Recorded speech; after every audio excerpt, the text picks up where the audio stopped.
A 2009 Honda Civic in the back lot of a Walmart. Frost on the inside of the windshield.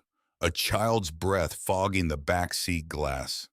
A woman sleeps upright behind the wheel. 38 years old. Her hands still gripping nothing. In the passenger seat, a stuffed bear with one eye watches the parking lot. A notebook is open across a 9-year-old lap. The drawing is the same drawing as yesterday. A house, 3 figures, a cat. 17 months in this car, 510 days. Tomorrow a letter will arrive from a town she has never heard of in a state she has never seen. Tomorrow a key will be pressed into her palm by a stranger. But tonight, the cold is still winning. And somewhere east of here, in a cabin in the mountains, every light is on. Waiting. The cold came first, before the light, before the sound of the delivery truck backing into the loading dock. Before anything else. The cold pressed itself against the windows of the 2009 Honda Civic like a thing alive, like a thing that knew them. Claire Donovan opened her eyes. 38 years old. Her breath made small clouds inside the car. The clouds drifted up, touched the ceiling, vanished. Outside the windshield, the parking lot of the Walmart on South Tacoma Way was still mostly empty. Just the sodium lights humming. Just the hush of nothing. She did not move, because moving meant the day had started, and the day was something you had to earn the strength for. Slowly, carefully, like lifting a child you did not want to wake. In the back seat, Hazel was already awake. Claire could tell without looking. She could tell by the way the silence had a thinking shape to it. Her daughter was 9 years old and she did everything quietly, even waking. Especially waking. A small sound, pencil on paper. Claire smiled before she could stop herself. Smiled at the dark ceiling of the Honda. Because Hazel was drawing again. Because Hazel was always drawing. The same picture, over and over. A house, 3 figures holding hands. Sometimes a cat. Lately, always a cat. Good morning, baby. Morning, Mom. You warm enough? Yes. She was not warm enough. Claire knew this. The blanket they shared was a wool army surplus thing that smelled like every parking lot they had ever slept in. But Hazel would say yes. Hazel always said yes. It was the kind of yes that broke your heart if you let it. So Claire did not let it. She sat up, reached for the thermos and the cup holder. The coffee from last night was still inside. Cold now. The color of weak tea. She drank it anyway. Because waste was a kind of luxury, and she had given up luxury 17 months ago. 17 months. That was how long they had been living in this car. She counted in months because counting in days felt obscene. 510 days, give or take, sounded like an accusation. 17 months sounded like something you could survive. Mom, it's Wednesday. I know. Half day. I know, sweetheart. So I get home early. Claire turned, looked at her daughter in the rear view. Hazel's small face was very serious. Her hair was tangled. Her eyes were her grandfather's eyes. Dark, steady, the kind of eyes that saw things and did not look away. Where will I find you? Hazel asked. The library. Okay. I'll be at the long table by the window. Okay. I love you. I love you too, Mom. Such small words, such an ordinary exchange. And yet Claire could feel something in her chest pulling tight as a wire, because they had this conversation every Wednesday. And every Wednesday, she had to swallow the same fear, that one day she would not be there, that one day Hazel would walk in and the long table would be empty, and the world would have finally taken everything. She shook the thought off, reached into the glove box for the baby wipes, handed one back to Hazel. Face and hands, kiddo. I know. And brush your hair. I know, Mom. And no Pop-Tarts before school. Then what? Granola bar. Hazel sighed. It was the dramatic sigh of every 9-year-old who has ever been told no by her mother. And in that sigh, Claire heard something so close to a normal childhood that she had to look away. Out the windshield, at the slowly graying sky, at the seagulls that always came at dawn, even though the ocean was miles away. Birds always know things, her father used to say. Henry Donovan, 23 months in the ground now. Lung cancer. He had never smoked a day in his life. He had laid asphalt for 41 years, and the doctor said it was probably the fumes.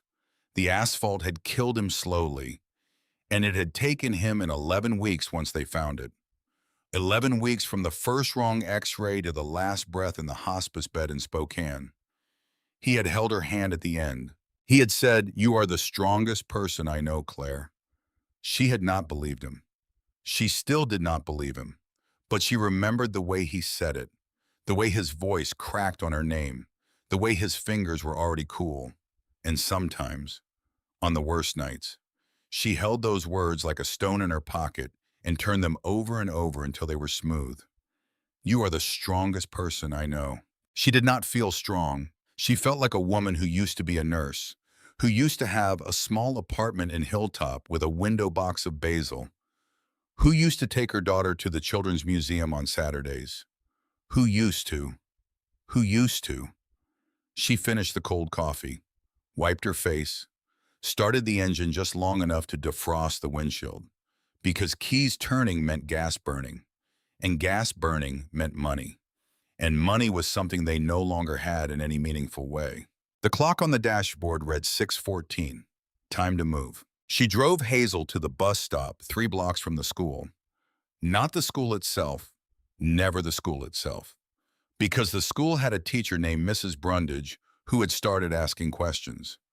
Where do you live now? Whose address is on the forms? Is everything okay at home? Mrs. Brundage was a kind woman. That was the problem. Kindness in a school employee meant social services, and social services meant a file, and a file meant they would not be Claire and Hazel anymore. They would be a case number. She would not be a case number. She would die first. Hazel kissed her on the cheek before getting out. The kiss was quick and dry and absolutely ordinary. Claire watched her walk away. The yellow backpack, the shoes a half size too small, the way she lifted her chin when she joined the other children, as if to say, "I belong here. I am not less than you." The bus came. The bus went. Claire sat in the driver's seat with her hands on the wheel, and she did not cry. Because crying was for later. Crying was for the shower at the YWCA where she paid $2 and got 8 minutes of hot water. Crying was for the dark, not for the parking lot at 6:27 in the morning when the world was watching. She put the car in gear. She drove. The St. Catherine Women's Shelter sat on the east side of Tacoma in a building that had once been a Catholic school. The bricks were the color of dried roses. The windows had little crosses in the stonework above them. Claire had first walked through that front door when she was 19 years old, with a 6-month-old Hazel in her arms, with a bruise on her cheek shaped like a man's knuckles. That had been a different lifetime, or so she had believed, until 18 months ago when she had walked through the same front door at 36, with a 9-year-old Hazel, with no bruise this time but with something worse. The hollow look of a woman whose family had betrayed her, the look of someone who had run out of people. Sister Agnes had been there both times. Sister Agnes was 72 now. She was small, bird-boned, white hair that she kept in a tidy bun, eyes the gray of weather. She had been at St. Catherine for 46 years, and she had seen everything a woman could see in this world, and she had not lost her capacity for love, which was, Claire thought, the most miraculous thing she had ever witnessed. "Good morning, child." "Morning, sister." "Coffee, please." The coffee at St. Catherine was good, hot, strong, made in an industrial percolator that had been donated in 1987 and refused to die. Claire wrapped her hands around the mug, let the heat travel up her wrists, up into her bones. "You're here early." I needed to use the address. Job applications. 2 of them, Memorial Hospital and a clinic in Lakewood. Nursing. They both said they require active license. And I let mine lapse 6 months ago. I couldn't afford the renewal. Sister Agnes nodded. She did not say anything. She did not need to, because the two of them had been having versions of this conversation for a year and a half. The license, the references, the address, the dignity, the small and constant erosion of a life. There's mail for you. For me, came yesterday afternoon. She handed Claire an envelope, cream-colored, heavy, the kind of paper that cost money. Claire turned it over and read the return address and felt her stomach drop. Pearson Halloran, attorneys at law, Helena, Montana. What is it? I don't know. Open it. What if it's bad? Child, open it. Claire opened it. She read the first paragraph, stopped, read it again. Her hands began to shake. Not a tremor, a real shake. The kind that started at the elbow and traveled down through the wrist and into the fingers until she had to set the letter on the desk to keep from dropping it. Sister, what is it? My uncle. Which uncle? My father's uncle. Walter. Walter Hayes. He died. I'm so sorry, dear. He left me a house. Silence. A long silence in which Sister Agnes did not move, and Claire did not breathe, and the coffee on the desk slowly stopped steaming. A house. In Montana. A cabin. 43 acres. He left it to me and to Hazel. Read me the rest. Claire read it aloud. Her voice did not sound like her own voice. It sounded like a recording of her voice played back through a thin radio. The letter was 3 paragraphs long. It was signed by an Edmund Pierce. There was a check folded inside for $1,500.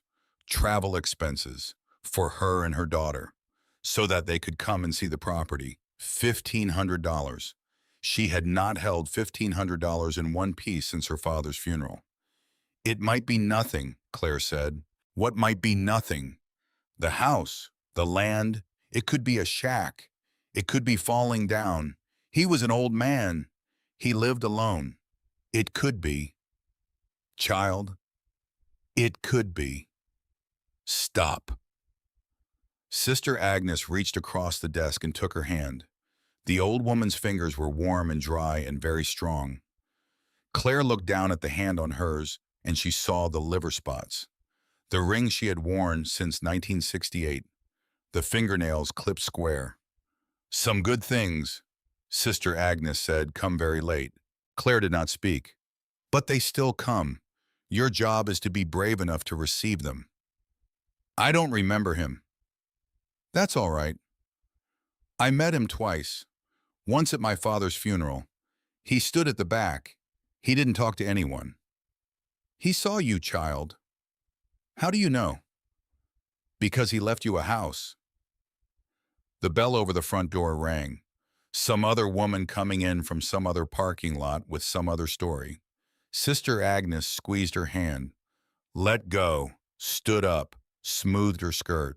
You go to that library, she said, and you call this Mr. Pierce, and you tell him you are coming.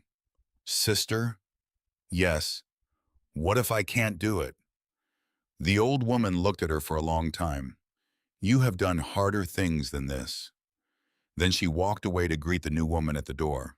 Claire sat in the chair with the letter in her hand and the check on the desk, and she made a sound that was not quite a laugh and not quite a sob.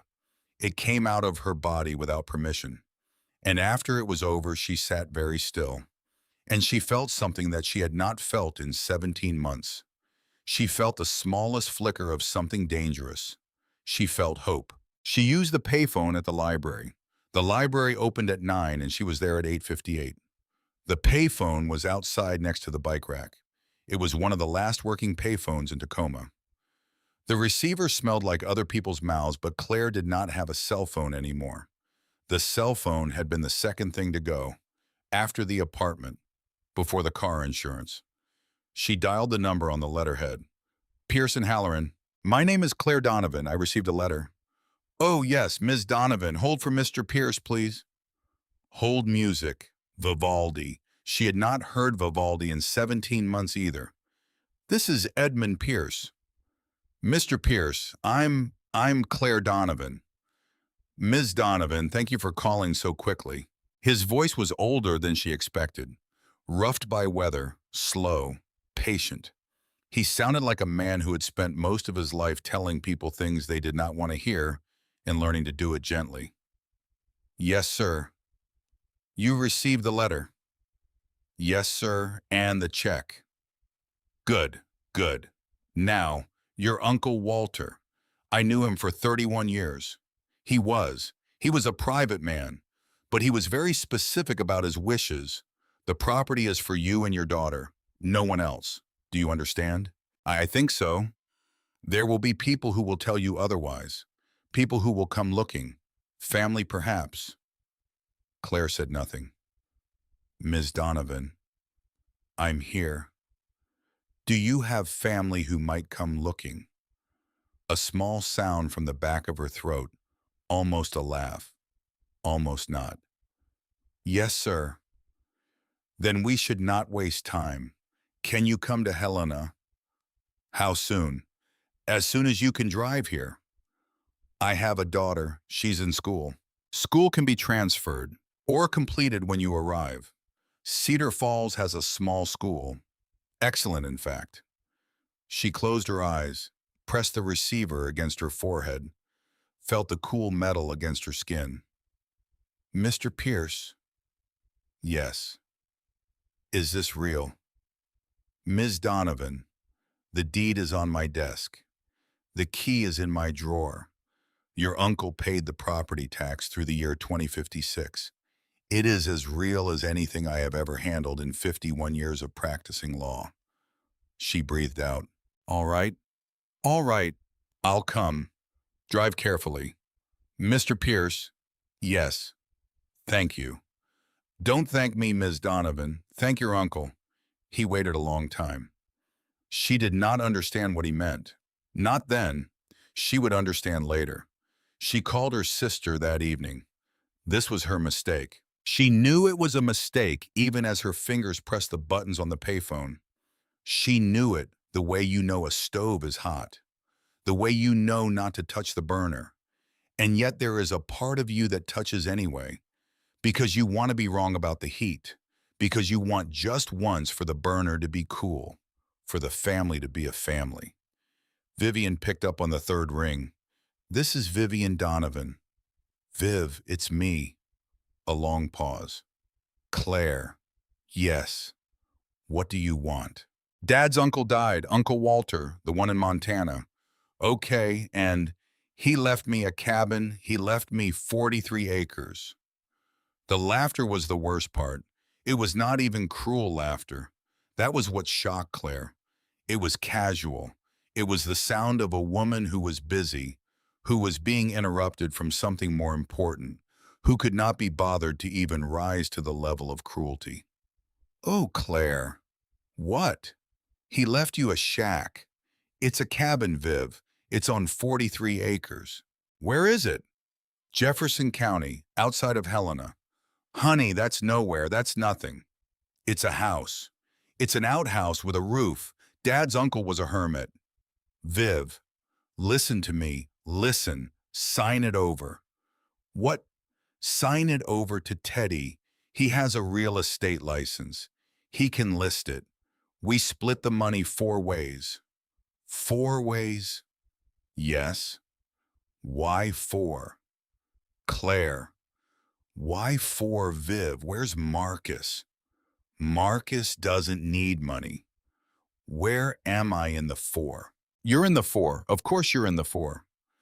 I'm the 5th one, Viv. There are 5 of us. Dad had 5 children.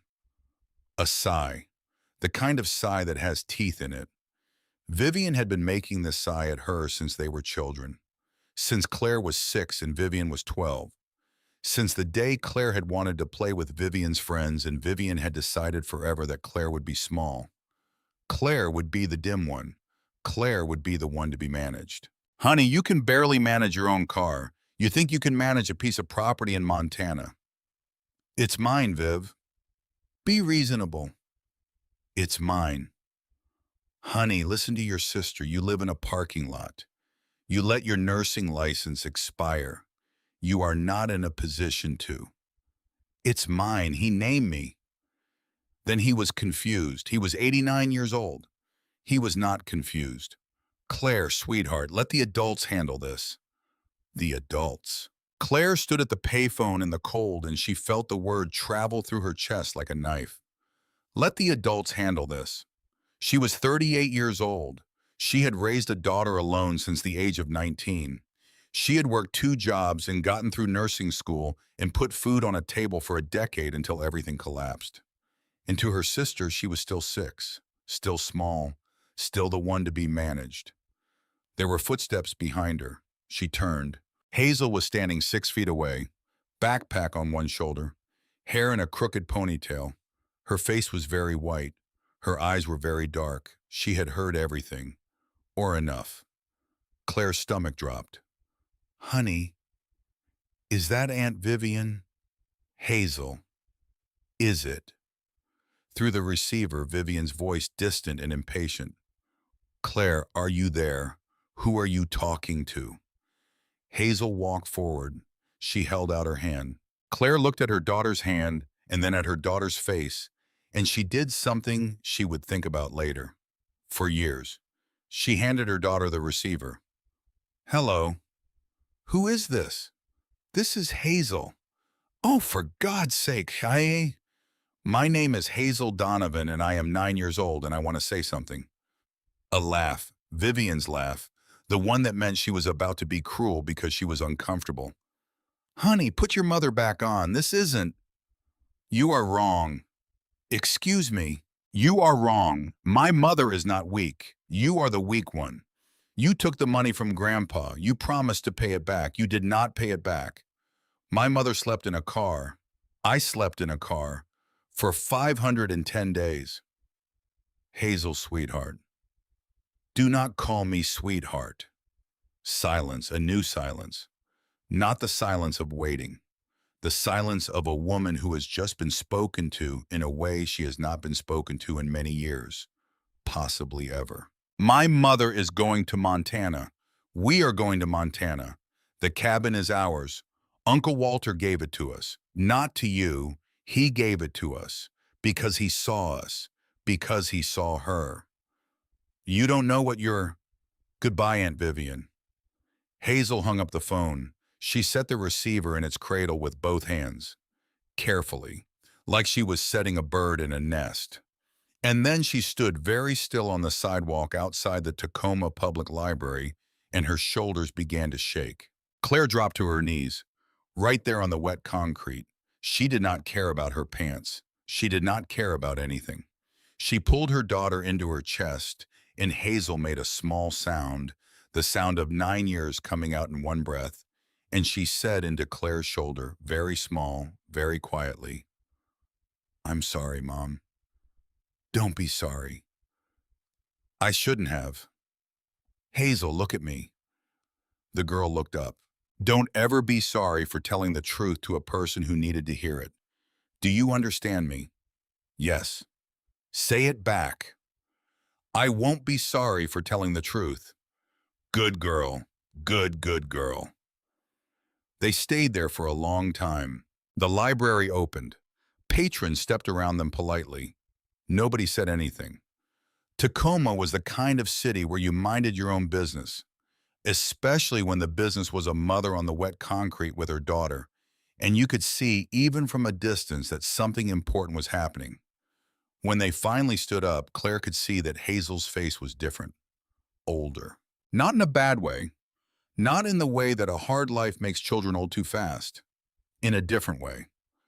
The way a person looks when they have done something brave and learned that they were able to do it. Hazel had a small new line at the corner of her mouth, and her shoulders sat a quarter-inch higher than they had that morning. Hazel. Yes, Mom. How would you feel about Montana? When? Now. Today. Tomorrow. Day after. Hazel thought about it. She did not bounce. She did not squeal. She thought about it, with her grandfather's eyes, with her grandfather's seriousness. Will there be a bus stop? Eventually, I think so. Will there be other kids? I think so. There's a town, Cedar Falls. Will we have an address? Yes. She nodded once. Then yes. Claire took her daughter's hand and they walked into the library together, and she did not for the first time in 17 months look back at the parking lot. They left on a Thursday. It took them one day to pack the car because there was almost nothing to pack. Sister Agnes pressed $40 into Claire's hand even though Claire tried to refuse. A woman named Doreen from the shelter gave Hazel a stuffed bear because she said every road trip needs a co-pilot. The bear was missing one eye. Hazel named him Officer Button and put him in the front seat with great seriousness. Officer Button rode shotgun. Hazel rode him back with her notebook and a road atlas Sister Agnes had given her. A paper one, with folds. Hazel had never used a paper map in her life and she treated it like a sacred text.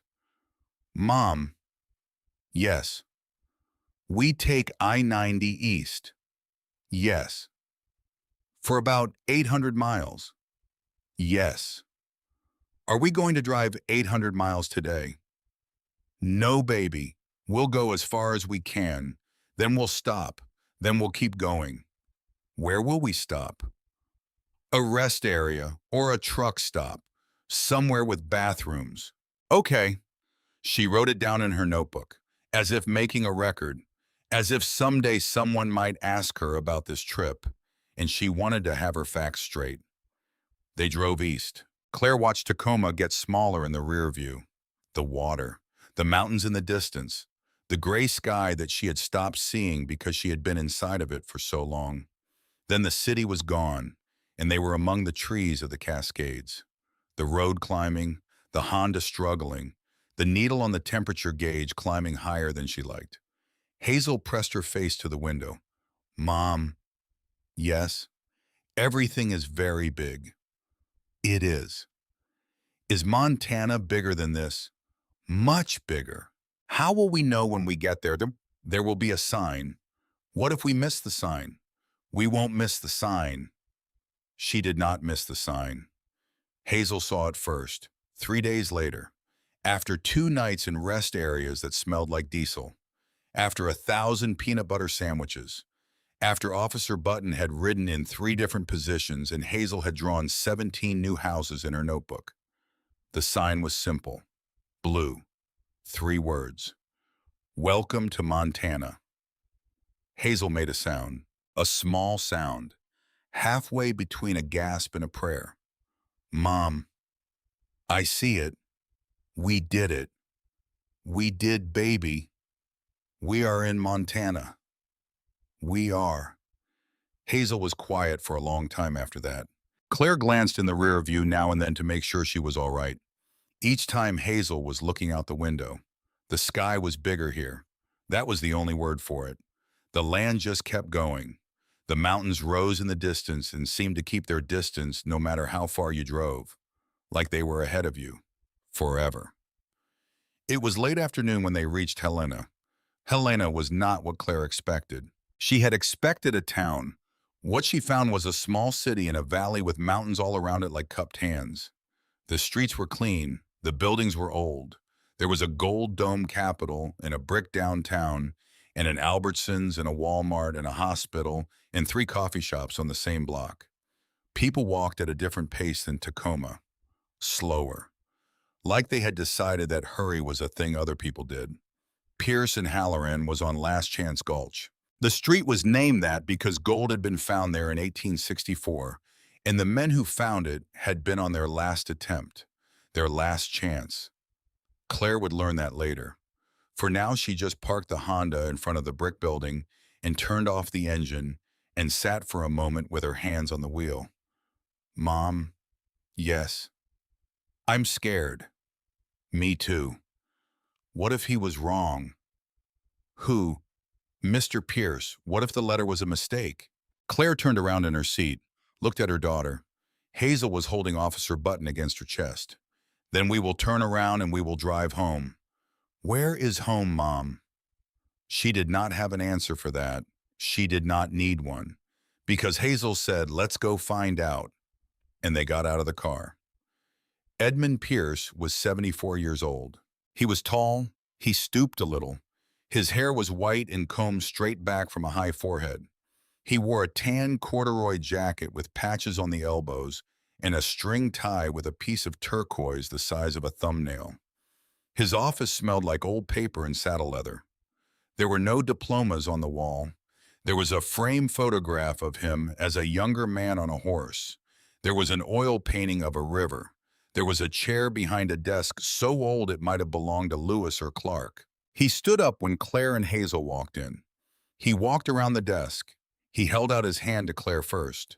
Then, and this was the moment that Claire would remember always, then he knelt down, slowly, the way an old man kneels, with one hand on his knee, and he held out his other hand to Hazel. You must be Hazel. Yes, sir. My name is Edmund. I knew your uncle for a long time. Was he a nice man? He was a quiet man. The two are not always the same. But yes, he was a nice man. Hazel nodded, as if filing this away. Edmund stood up, took longer to stand than he had to kneel. Sit, both of you. Coffee, Ms. Donovan. Yes, please. And juice for the young lady. What kind of juice? Apple or orange, whichever you prefer. Apple. Apple it is. He brought the drinks himself from a small kitchen at the back. He set them down. He took his seat. He folded his hands on the desk. He looked at Claire and his eyes were very pale and very kind. Ms. Donovan, your Uncle Walter? Yes. Tell me what you know about him. Claire opened her mouth, closed it, opened it again. Almost nothing. All right. I met him twice. Once when I was a child, I think. I have a memory of an old man at a Christmas. He gave my brother Marcus a pocket knife. My brother cut his finger on it within an hour. There was a lot of yelling. I don't know if it was Walter. It might have been. Then, at my father's funeral, there was a man at the back of the church. He didn't speak to anyone. He didn't come to the reception. I was told later it was him. Yes, that's all I know. All right. He nodded, took a sip of his own coffee, set the cup down very carefully on a coaster shaped like Montana. Then let me tell you about him. Please. Your Uncle Walter Hayes was born in 1935 in Butte, Montana. He was the youngest of four. He went to college at Montana State on a scholarship. He worked for the United States Forest Service for 31 years. He started as a fire lookout in the Helena National Forest. He retired as a district supervisor. He was by every account a man who took the woods very seriously. He paused. He looked at his hands. He was engaged once. Her name was Margaret Hollis. She was a school teacher. They met when he was 29 and she was 27. They were to be married in October of 1965. He paused again. There was a fire in August, a bad one, east of the Continental Divide. Margaret was a volunteer. She was helping evacuate horses from a ranch in the path of the burn. She was crossing a creek to get to one more horse. The creek was running high. She fell. She drowned. Hazel made a small sound. Claire reached over and took her daughter's hand without looking. Walter never married. He built the cabin you are about to see in the 2 summers after Margaret's death. He cut every log himself. He carried every stone for the chimney from a creek bed 4 miles away. He used to say that he was not building a house. He was burying a feeling. I told him once that was a strange way to bury a feeling, and he said it was the only way he had been able to think of. Mr. Pierce? Yes. Why did he leave it to me? Edmund looked at her for a long moment. He stood up. He walked to a small wooden cabinet in the corner of the room. He opened it. He took out a long manila envelope. He carried it back to the desk. He did not open it. Your uncle came to me 31 years ago. He brought a piece of paper. On the paper he had written 4 names, your father Henry, and your father's 3 brothers. Then he had written beneath those the names of all the children, all of you. And he had written beside each name a date, the dates of the family events at which he had observed you, weddings, funerals, 2 reunions. He told me he had been watching from a distance. Claire could not breathe. He told me that watching was all he had been able to do for a long time, but that he was getting older and he wanted to make a decision about who would receive what he had built. And he asked me as his attorney to record certain observations. What observations? Of all of you, the children, over time. He continued to visit me once a year for 31 years. He would tell me what he had seen. I would write it down. Eventually, he made his choice. He slid the envelope across the desk. You don't need to read this now. There is more inside the cabin. There is more Ms. Donovan than you can imagine right now. But I want you to know one thing. Before you go up to that property, before you walk through that door. He waited. She nodded for him to continue. Your uncle once told me, said Edmund Pierce, that of all his nieces and nephews and cousins and second cousins, you were the only one who gave without counting. He said that was the rarest thing in the world, and he said that someone like that in this life deserved a house with mountains behind it. Claire could not speak. Edmund opened a drawer. He took out a brass key. It was old, worn smooth, the kind of key that had been turned 10,000 times by the same hand. He pressed it into her palm. Welcome home, Ms. Donovan. The road to the cabin was an hour and a half of paved road, and then 30 minutes of gravel, and then 20 minutes of something that was barely a road at all. Edmund drove ahead of them in his old Chevy pickup. Claire followed in the Honda. The Honda was not made for this road. The Honda complained the whole way. The Honda was a city car, and now the Honda was being asked to be a country car, and the Honda was making it known. Hazel did not complain. Hazel had her face pressed against the window for most of the drive. She had not said a word in 20 minutes. Claire glanced at her in the rear view now and then. Each time Hazel was looking at something different. The pine trees, the sky, a hawk on a fence post, a creek with stones in it the color of cinnamon, a meadow with 3 deer standing very still and watching them pass. Then they came around a curve, and the trees opened, and there was the cabin. It sat in a clearing on a small rise. 2 stories. Hand-hewn logs darkened to the color of honey by 60 years of weather. A steep metal roof gone green with age. A stone chimney rising from the center as if it were holding the whole house up. A wide porch wrapped around the front. The porch railings were carved with patterns. Claire could not see what the patterns were from the car. She would see later. They were birds. Behind the cabin, the mountains rose. The mountains were not in the distance. The mountains were right there. The mountains were the backyard. Claire stopped the car. She did not put it in park. She just stopped. She sat with her foot on the brake and her hands on the wheel, and she looked at the cabin, and she could not understand what she was looking at. Because this was not a shack. This was not a hermit's hovel. This was a house that a man had built with his own hands slowly over years, with attention and love and grief. This was a house. This was a house. In the back seat, Hazel made a sound. A small, perfect gathering sound. The sound a person makes when they have been holding their breath for a long time without knowing it. And then she said very quietly, Mom, yes. That's our house. Yes. That's our house. Yes, baby. Edmund had pulled up ahead of them. He had gotten out of his truck. He was standing by the porch steps with his hands in his pockets waiting, not watching them, looking at the mountains, giving them the moment. Claire put the car in park. She turned off the engine. In the silence, she could hear the wind in the pines. She got out. She opened the back door. Hazel climbed out slowly like she was afraid the whole thing might disappear if she moved too fast. Officer Button hung from one of her hands by his ear. With the other hand, she reached for her mother. They walked across the clearing together. The grass had not been cut in months. It was tall and brown around their ankles. There were yellow flowers in it. Claire did not know what they were called. Black-eyed Susans, she would learn later. Walter had brought the seeds in his pocket from a trip in 1972, and they had naturalized. She did not know any of this yet. Yet. At the porch steps, Edmund handed her the key again, as if he wanted her to have the ceremony of it, as if he understood that this was the kind of moment that had to be done correctly. "Mr. Pierce?" "Yes." "Will you come in with us?" "No, ma'am, I won't. This first time is for the two of you. I'll wait out here, then I'll show you where the well is, and the wood, and I'll come back tomorrow with supplies, and we'll talk about what comes next." She nodded. She climbed the porch steps.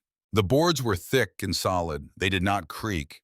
They had been milled and hand-fitted by a man who took the work of a porch very seriously. She crossed to the door.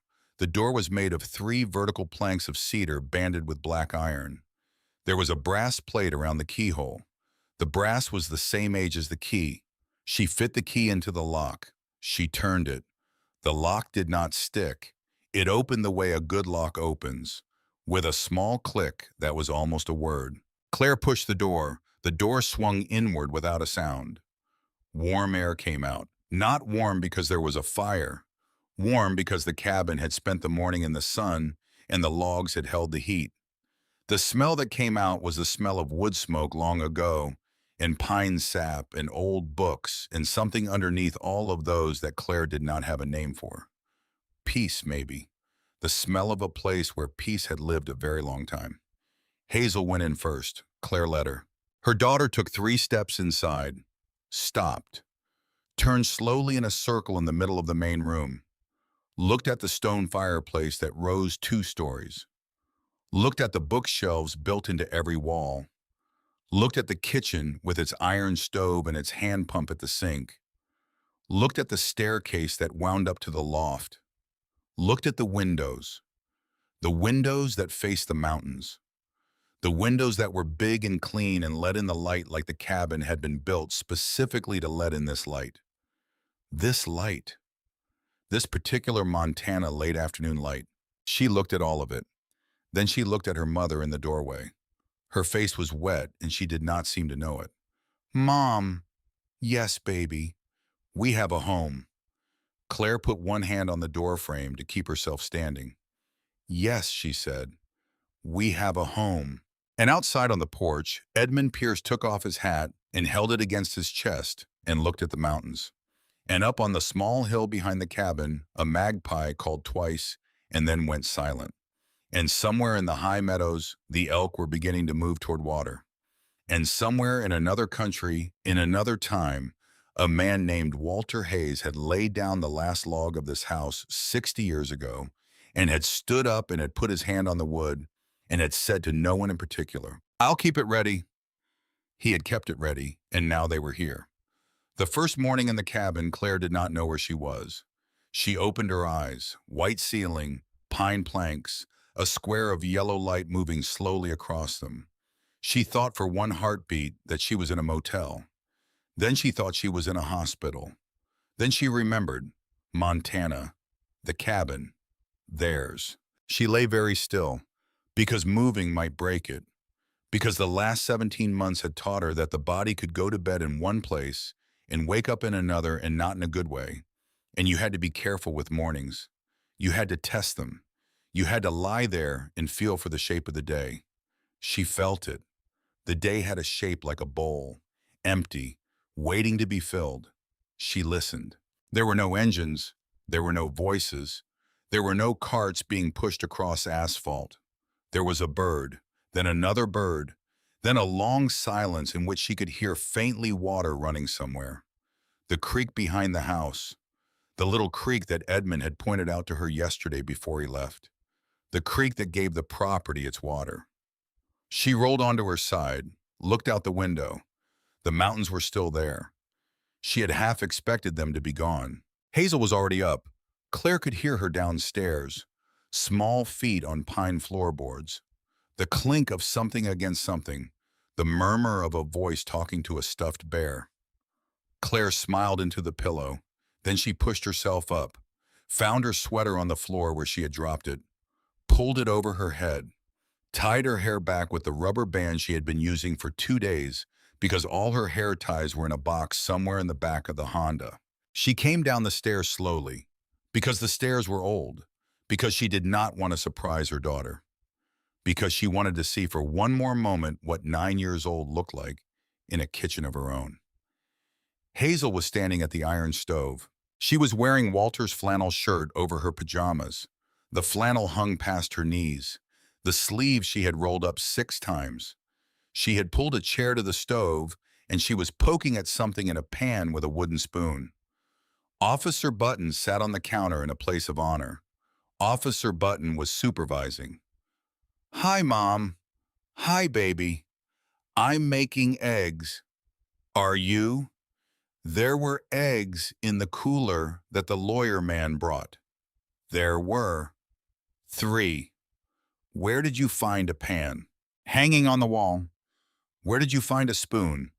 Drawer by the sink. Are you using the stove? Yes.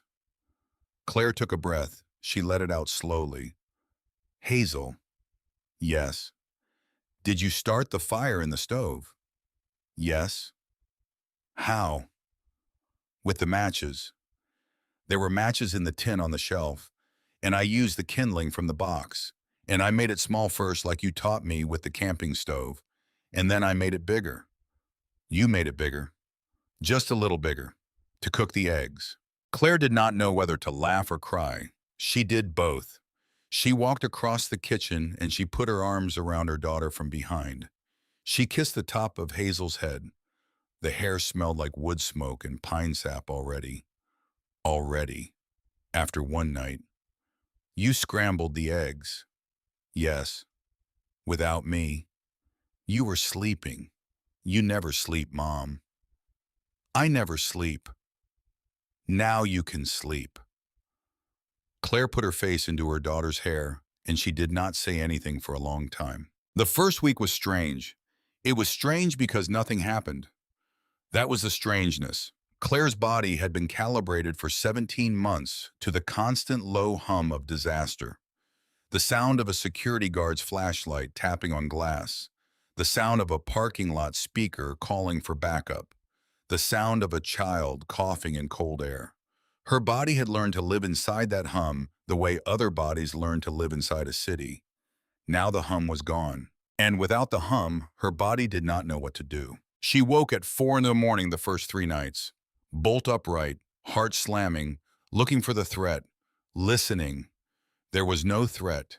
There was only the creek and a great horned owl out in the timber, and Hazel's small breath in the next room. Claire would sit there in the dark for 45 minutes, waiting. For something. For anything. Until she would realize slowly that nothing was coming. And then she would lie down. And she would press her hand flat against the pine planks of the wall beside her bed. And she would say in her head, "The cabin is real.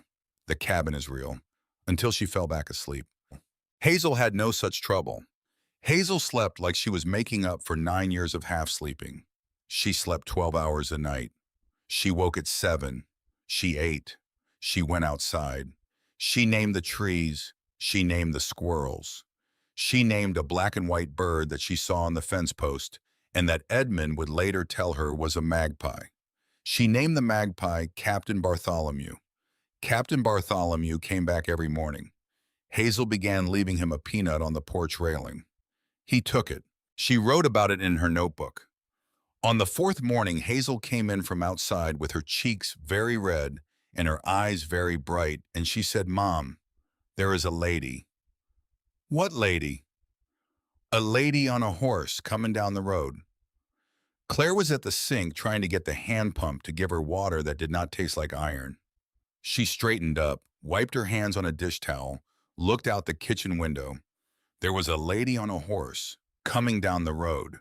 The road was a dirt track that led out of Walter's property and joined the gravel road 2 miles down. The lady was riding a sorrel mare. She was sitting in the saddle the way people sit who have been sitting in saddles their whole lives. Loose, easy, reins in one hand, the other hand resting on her thigh. She was wearing a tan canvas barn coat, jeans, brown boots, a wide-brimmed hat. She had to be 65 if she was a day. She rode up to the porch. She stopped the horse with a small click of her tongue. She looked down at Claire and Hazel through the screen door. She did not smile. "You must be Claire." "I am." "I'm Ruth Calloway. I live 2 miles south. I was Walter's neighbor for 31 years. Claire opened the screen door, stepped out onto the porch. "Mrs. Calloway." "Ruth, please." "Claire." "I know. Walter told me." A pause. The horse shifted its weight, blew air through its nose. A long, slow hoarse sigh. "He told you about me." "He did. What did he tell you?" Ruth Calloway looked at her for a long moment. She had a face like a riverbed, lines that the weather had put there over a long time, pale blue eyes, white hair cut short under the hat. She had the kind of face that did not lie, that had not lied in many years, that had decided lying was a thing other people did. "He told me Ruth said that he was waiting for someone. He didn't say who. He just said someone was coming. Eventually." Claire could not speak.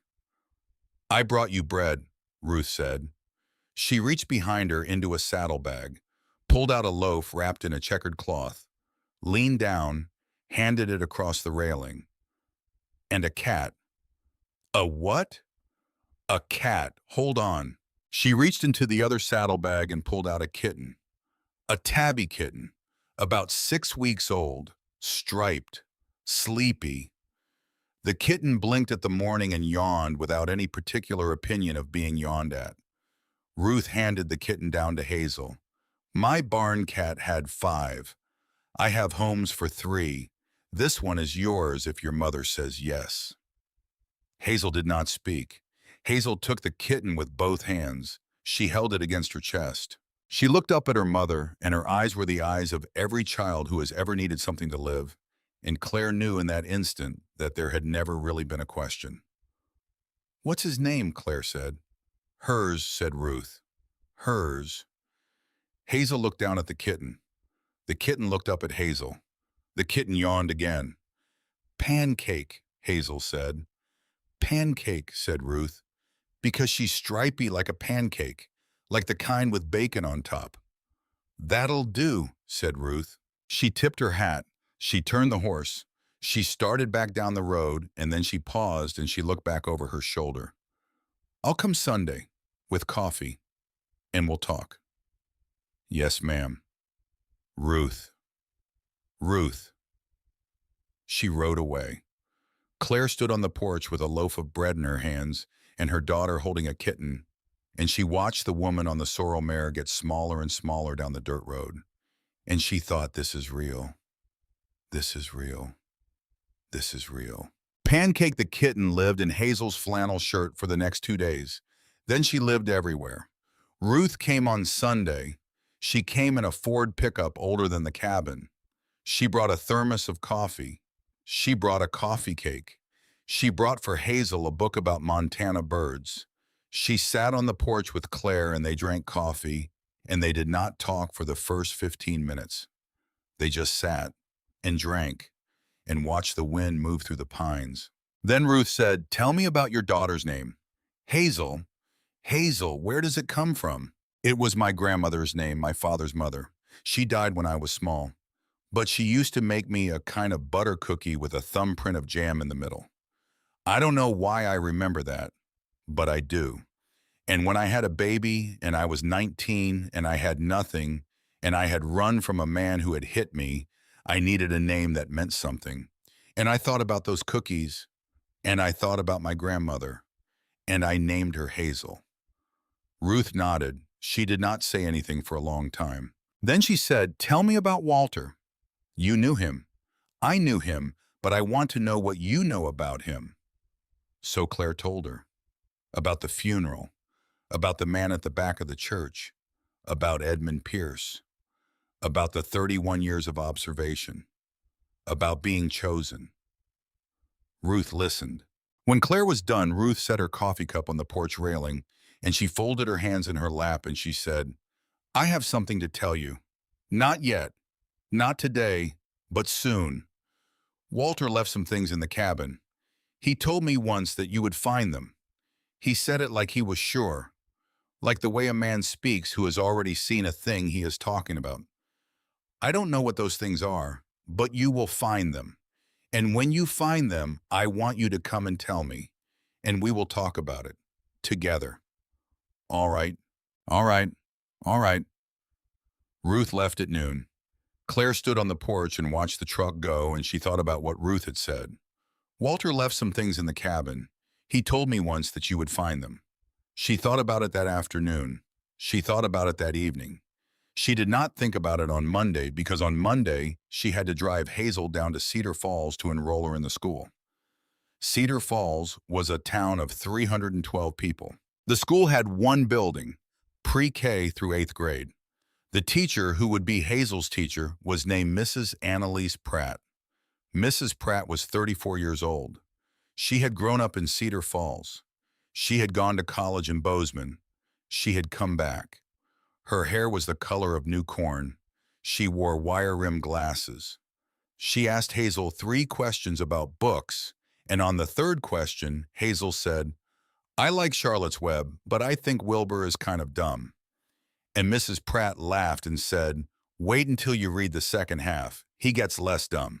Hazel was enrolled. Hazel had a desk. Hazel had a teacher who laughed. Claire drove back up the mountain alone for the first time in 18 months in a car that was hers, on a road that led to a house that was hers, and she had to pull over at a turnout, and she had to sit with her hands on the wheel, and she had to cry for 15 minutes. Not because anything was wrong, because something for the first time in too long was right. The body did not know what to do with right. The body had to let it out. Then she dried her face, drove home. It was Hazel who found it. Of course it was Hazel. It was the second Saturday in the cabin. Claire was at the kitchen table going through Walter's mail. The mail had been piling up at the post office in Cedar Falls. Bills mostly, property tax statements, a subscription to Foreign Affairs, a note from someone named Henry at the Forest Service who said he was sorry to hear about Walter and that the trout were running. Hazel was in the main room with the tape measure she had found in Walter's workshop. She was measuring things. She had been measuring things for 3 days. The couch, the fireplace, the window frames, the rugs. She was making a map of the cabin in her notebook, to scale. Mrs. Pratt had taught them about scale on Thursday, and Hazel was applying her education. Mom, yes? Come here. Why? Just come here, please. Claire came. Hazel was standing by the fireplace. She had her notebook open. She had numbers written on it. She had a small frown between her eyebrows that Claire had been seeing on her father's face for 30 years and now saw on her daughter's. What is it, baby? The wall outside, yes, is 42 feet long. Okay. The wall inside from here to here, and then plus the kitchen, and plus the closet under the stairs, yes, is 38 feet. Claire looked at her daughter's notebook, looked at the numbers, looked at the wall, looked back at the numbers. That's not right, Mom. That's 4 feet. That's 4 feet. Where would 4 feet? I don't know, but it would be behind there, behind the fireplace. They both looked at the fireplace. The fireplace took up the whole north wall, stone from floor to ceiling, river stones in every color of brown and gray and rust. The hearth was a single great slab of slate the size of a coffee table. The mantel was a beam of hand-hewn oak as thick as a man's leg. The mantel was carved. Hazel had been looking at the carving for a week.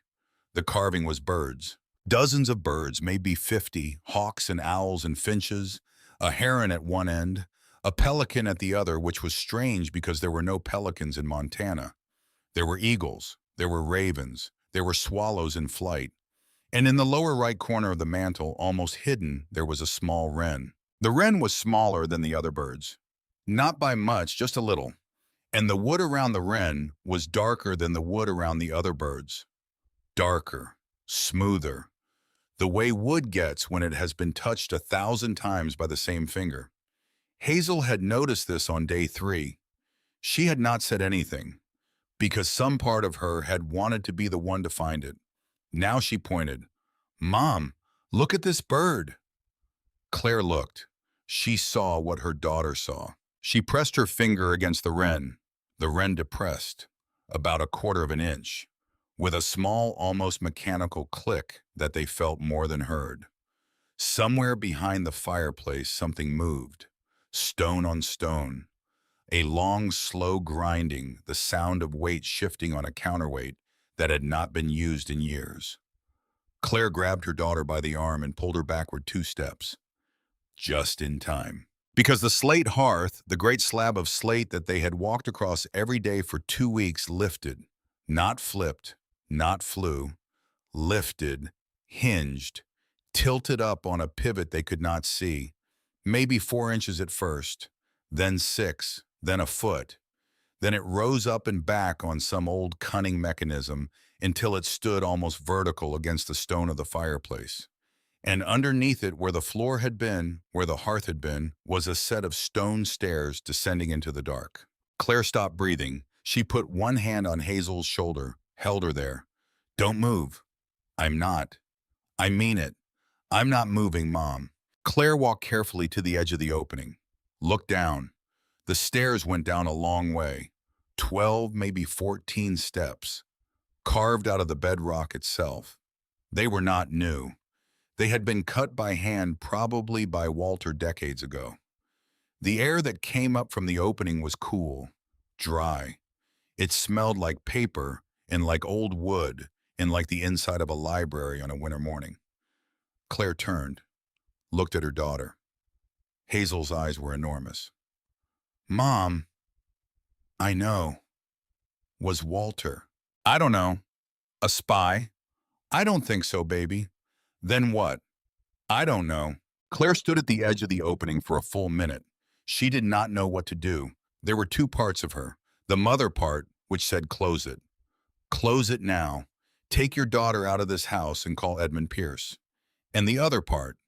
The part that had been chosen by an old man she had never really known. The part that knew somehow that whatever was down there was for her.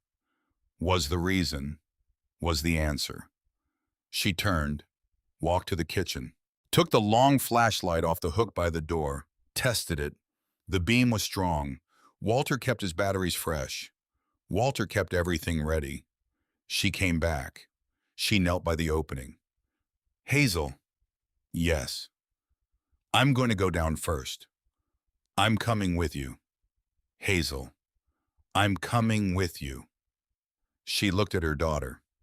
She did not argue. Because Hazel was the one who had found it. Because some things you go down into together. The stairs were steep, but they were even. Each step the same height as the one before. Walter had cut them with a measuring stick and a chisel, and he had not made a single one wrong. Claire counted them as she went down. 12. The flashlight beam moved ahead of her, and Hazel followed 2 steps behind with one hand on the back of Claire's sweater. At the bottom, the room opened. Claire moved the flashlight slowly across the space. She heard her own breath leave her. The chamber was vaulted. The ceiling was held up by hand-hewn timbers, the same as the cabin above. The walls were dressed stone. They had been dressed by hand. Claire could see the chisel marks. The floor was flagstone swept clean. The room was about 20 feet by 20 feet. There were shelves on every wall, floor to ceiling. The shelves were full of crates and books and glass cases. In the center of the room was a desk, a heavy oak desk. On the desk, an oil lamp, a pen, a leather-bound book, a pair of reading glasses with one earpiece mended with wire. The reading glasses were lying open, as if a man had just set them down. Claire moved the flashlight over the shelves. On one shelf, there were paintings wrapped in muslin stacked carefully. On one shelf, there were books leather-bound with gold on the spines. On one shelf, there were small wooden cases like jewelry cases, but heavier. On one shelf, there were ledgers, numbered. On one shelf, there were glass cases of coins. Claire stood in the middle of the room with her daughter's hand on her sweater, and she said out loud to no one, "Oh, Walter." It took them 3 hours to even begin to understand. They opened the first crate. Inside the crate, wrapped in archival paper, was a painting. A small painting, the size of a placemat, an oil on canvas, mountains, sky, a river running through the foreground with two figures standing beside it. The signature in the lower right corner was small and neat. A. Bierstadt. Claire knew vaguely who Albert Bierstadt was. She did not know how much an Albert Bierstadt was worth. She would find out later that evening when she opened the leather-bound book on the desk and began to read. The book was Walter's ledger. He had kept it for 31 years.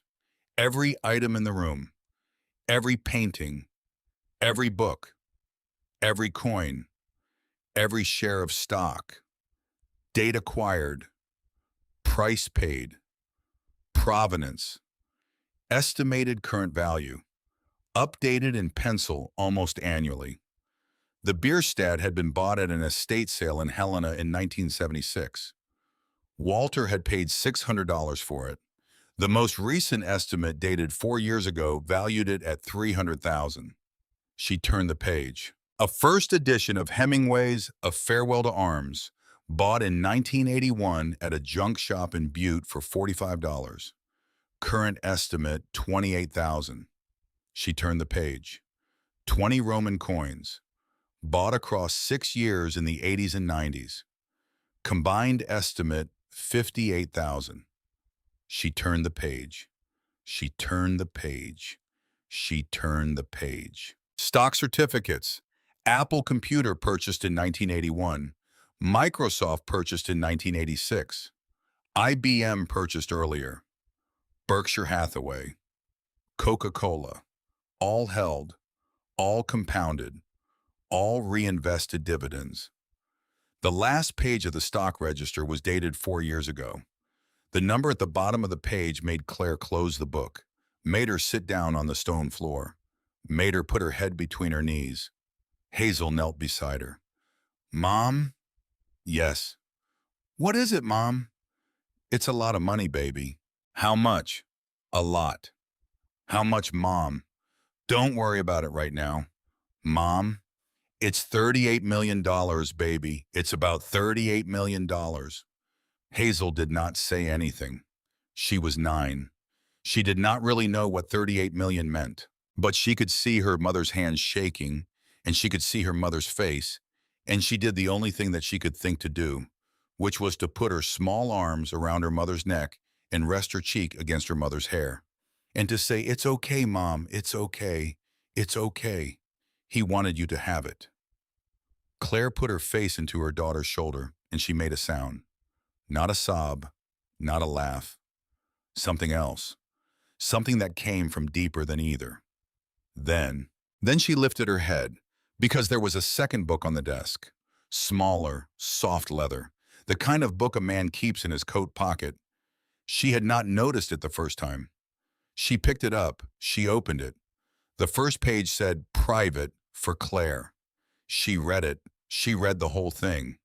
It was a journal, 40-some pages, handwritten in pencil, Walter's hand, small neat letters, the kind of handwriting taught in Montana schools in 1942. The first entry was dated 1979. Claire had been 6 years old in 1979. "I went to my nephew Henry's house today for the Easter dinner. The little one Claire gave the last roll on the platter to her cousin without being asked. She did not seem to notice that she had done it. I noticed." The next entry was 1986. "Henry's daughter Claire is 13. She came up to me at the family picnic and she asked me if I was lonely. I told her no. She said she thought I was. She brought me a plate of food that no one had asked her to bring. She sat with me for the rest of the afternoon. We did not speak much. She did not seem to need to." The next entry was 1992. "Claire is 19. She is at a women's shelter in Tacoma. She has a baby. Henry told me on the phone. He cried. I have made arrangements through Sister Agnes at St. Catherine. The shelter needs a new washer and dryer. I will send the money anonymously. Claire stopped reading. She looked up. She looked at the wall of stone in front of her without seeing it. She turned the page. Claire's first rent on her own apartment in Hilltop has been paid for 6 months. She does not know. She will not know. Sister Agnes will tell her it is a grant program. She is too tired to question it. Henry tells me his daughter is going back to school, to be a nurse. She has saved every dollar she could. She is still short. I have made an anonymous donation in the amount of $18,000 to the Pierce County Nursing Foundation earmarked for a scholarship for a single mother applicant. There is only one single mother applicant this year. Henry will tell her she got a scholarship. He does not know. He should not know. Claire began to cry. She did not stop. For a long time, she did not stop. She turned page after page, her vision swimming, the pencil entries marching forward through the years, every milestone of her life, every quiet collapse, every quiet rescue. The roof on her first apartment that the landlord had fixed supposedly out of kindness. The hospital bill that had vanished after a phone call from someone she had never met. The one terrible Christmas after her divorce, when an anonymous toy drive at the YWCA had given Hazel a doll, and the doll had been wrapped in paper Claire had thought at the time was strange. The paper had been brown butcher paper tied with string, like a country grandfather might wrap a thing. Walter had wrapped it. Walter had driven that doll from Montana to Tacoma in his pickup truck. Walter had given it anonymously to a stranger at a YWCA because his great-niece's daughter had needed a doll that Christmas. Claire was on the floor of the chamber. She was sobbing. Hazel was holding her. And on the last page of the journal, dated 4 years ago, in a hand that was shakier than the earlier entries, Walter had written this: I am 85. I have done all that I can do from a distance. There comes a point when a man must decide whether to keep on watching or to make himself known. I have decided. When I am gone, Claire will be told. She will come here. She will find this. She will know that she was not alone. Not for one day. Not for 1 hour. She was watched over. I could not save Maggie from the creek. I could not save her. I have spent 60 years trying to save someone else. Not because Maggie would have wanted it, but because I could not bear to do nothing. Claire was the one who let me do something. May she forgive me for not telling her sooner. May she forgive me for being a coward. May she be happy in this house, where I have left every light on for her. Claire could not speak. She closed the book. She held it against her chest like she was holding something that was alive. She looked up at her daughter. Hazel. Yes, Mom. He saw us. He saw us the whole time. I know, Mom. He saw us. I know. All those nights in the car. He didn't know we were in the car, but for all the years before that, he was there. He was. He was. He was Grandpa's family, Mom. He was. Then he was our family, too. Claire put her forehead against her daughter's forehead. She wept. Hazel did not weep. Hazel watched her mother weep. Hazel said very softly, It's okay. It's okay. It's okay.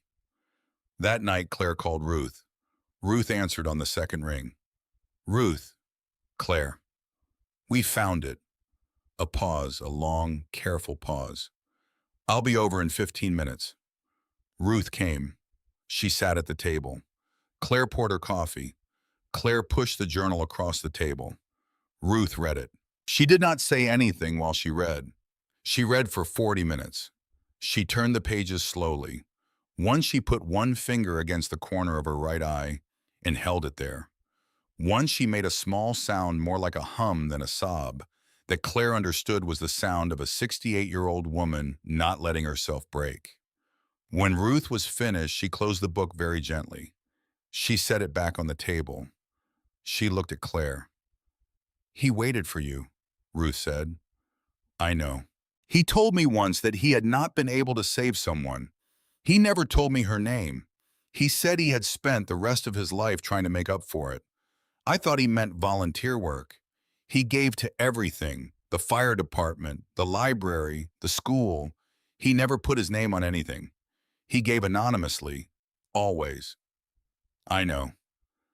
I never knew there was a person. I never knew it was you. I didn't know either. Honey. Yes.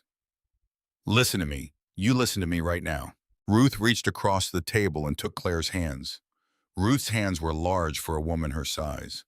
They were strong. They smelled faintly of horse and of lavender hand cream. You were not alone. No. Say it back. I was not alone. For one day. For one day.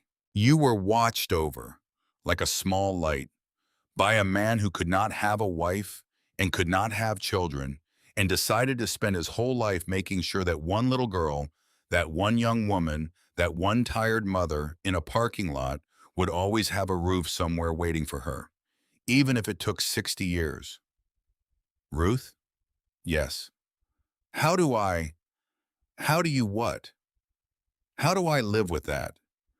Ruth squeezed her hands. You live with it the way you live with anything good and large, slowly, and by passing it on. The local paper found out 3 weeks later. That was the way it always went. The reporter was a young woman from the Helena Independent Record who had been tipped off by someone at the courthouse who had filed Walter's estate paperwork. The estate value was a public record. The estate value was $38 million. The heir was a single mother from Tacoma named Claire Donovan. The story ran on a Tuesday. By Friday, the wire services had it. By Sunday, Vivian Donovan in Spokane was reading the story in the Spokesman Review at her kitchen table and was setting her coffee cup down very carefully on the saucer and was picking up her cell phone and was calling her brother Teddy. The phone in the cabin rang on Monday. It had not rung the entire time they had been there. Claire stood in the kitchen and she looked at the old black wall phone and she felt her stomach drop in the old way. The body knew. The body remembered. The body had been waiting. She picked up. Claire. Vivian. You little. She did not finish the sentence. She did not have to. Vivian. You little liar. You little manipulator. You let me think it was a shack. You let me laugh at you. You did laugh at me, Vivian. That was you. You knew. I didn't know. You knew. I didn't know, not when we spoke. I found out later. You knew when you went out there. I didn't know what I was going to find. You found $38 million. I did. That belongs to all of us. No, Vivian, it doesn't. A silence. The kind of silence that meant a person was rearranging their face on the other end of the line, getting the next tone right, switching from rage to something else, something more dangerous, something that knew it had to be careful. When Vivian spoke again, her voice was softer. Claire, honey, we are family. We need to talk about this. Do we? Yes, we need to come out there. Teddy, me, Cassie, we need to sit down. Like adults. Like adults. Yes. Vivian. What? Hazel said something to you on a phone a month ago. You remember. That child needs to be taught some manners. Hazel said you are weak. Claire. She was right. The silence on the line was different this time. It was the silence of a woman who had just realized she had underestimated the situation, and the silence of a woman who had decided in that instant to stop pretending. You will regret this. Vivian, you will regret this. Vivian, listen to me. Listen carefully. There is a man named Edmund Pierce. He is my attorney. If you call this number again, you will be talking to him. If you come to this property, you will be met by the sheriff. Do you understand me? Sheriff. Sheriff. You have a sheriff. I have a lot of things now, Vivian. She hung up the phone. She stood at the wall with her hands still on the receiver, and she felt her heart hammering in her chest. Not from fear, from something else. From a clean, hot anger that she had not been allowed to feel for 20 years. The anger of a younger sister who has spent her whole life being smaller, who has just for the first time refused. She turned. Hazel was standing in the kitchen doorway with Pancake the cat in her arms. Hazel looked at her mother. Her mother looked at her. Was that her? Hazel said. Yes. What did she say? That they are coming. Are they? Yes. Mom. Yes, baby. This time we have a sheriff and a lawyer and Ruth and a cabin. Right. Right. Then we are not going to lose.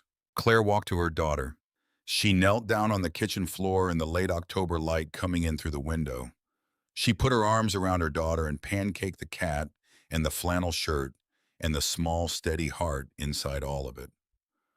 We are not going to lose, she said. She did not yet know how true this would have to be.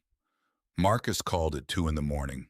Claire had been asleep. She had been asleep deeply, for the first time in a long time. Then the cabin phone was ringing, and she was sitting up in the dark, and her heart was already running before her brain caught up. She came down the stairs in her sweater and her socks. She picked up. Hello. A sound, not a word. A sound a person makes when they are trying to speak through something thick. Marcus. How did you? Marcus, it's 2 in the morning. I know. Are you drunk? No. Are you sober? Yes. How long? 41 days. She sat down on the kitchen chair. She did not say anything for a long moment, because Marcus had not been sober for 41 days in a row since he was 20. Marcus was 42. Marcus was the brother she had loved most before any of them broke. Marcus had been the one who taught her to ride a bike. Marcus had been the best man at her terrible wedding. Marcus had been silent for 2 years while their father died and the money disappeared and Claire and Hazel went into the Honda. Marcus, I have to tell you something. All right, you need to sit down. I'm sitting. It's bad. I know it's bad. Why else would you be calling me at 2? A laugh from him, wet, broken, almost a sob. Claire, tell me. Vivian hired a private investigator. Okay. A year ago. A year ago. Wait. A year ago, Claire. She did the math. A year ago, she was sleeping in the Honda. Hazel was 8. Hazel had a lunchbox with a broken zipper. Claire had been applying for jobs at every hospital in Pierce County and being turned down. A year ago, there was no Walter, no cabin, no letter. Why? To follow you. Why? Because she thought. A long pause. Marcus? She thought you were going to lose her. Lose. Hazel. She thought you were going to lose Hazel to the state. Claire could not feel her hands. Why would Vivian? Because she had a plan, Claire. If the state took Hazel, if you got, picked up, or if Hazel got pulled out of school, Vivian was going to file as next of kin, as the responsible sibling, to take her, to adopt her, to foster her first, then adopt. Why? Claire. Marcus, why? Because the state pays for foster placements, about $1,000 a month for a healthy child, sometimes more, with a stipend on top for clothing and medical and a tax credit at the end of the year. Vivian had run the numbers. She showed me, she told me, she thought she was being practical. Claire could not breathe. She put one hand flat on the kitchen table. She pushed, as if she could push the table through the floor, as if she could push herself out of her own body. She wanted my daughter for money. Yes. For money. Yes. Marcus. I know. Marcus. I know. You let her. I didn't help. You let her. Claire. You let her, Marcus. I know. You knew. I knew. I am telling you because I knew. Because I am 41 days sober, and a man at the meeting last night said that the truth was the only thing that worked.